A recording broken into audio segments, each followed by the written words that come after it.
എങ്ങനെയുണ്ടായിരുന്നു ഫുഡ് എന്ന് പറയാം. നല്ല രക്ഷയില്ലാതുള്ള ആ ഹോട്ടലിന്റെ ഫോട്ടോ എടുക്കാം. അഗ്രശാല ആരെന്ന് വെച്ചാൽ വന്ന് കഴിച്ചോട്ടെ. ഈ സ്ഥലത്തിന്റെ പേരൊന്നും പറയാനില്ല. തളിപ്പറമ്പത്തേക്കട കുറച്ച് മുന്നേ ചുടലി കഴിഞ്ഞ് കുറച്ച് ഒരു 100 കിലോമീറ്റർ കഴിഞ്ഞ അവിടെ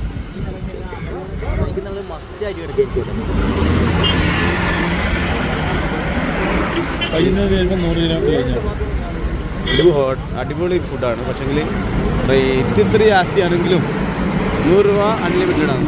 കുറേ കറി ഉണ്ട്. എത്ര ചോദിച്ചാലും അവർ വീണ്ടും വീണ്ടും തരും. എന്ത് ചോദിച്ചാലും പപ്പടം പോലും ചോദിച്ചാലും തരുന്നുണ്ട്. കുഴപ്പമില്ല. നല്ല ആര് മിഥു പറഞ്ഞു.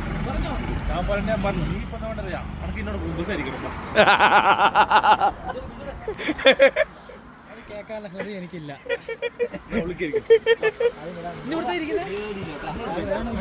നേരെ വിടില്ല സ്റ്റോപ്പില്ലേ.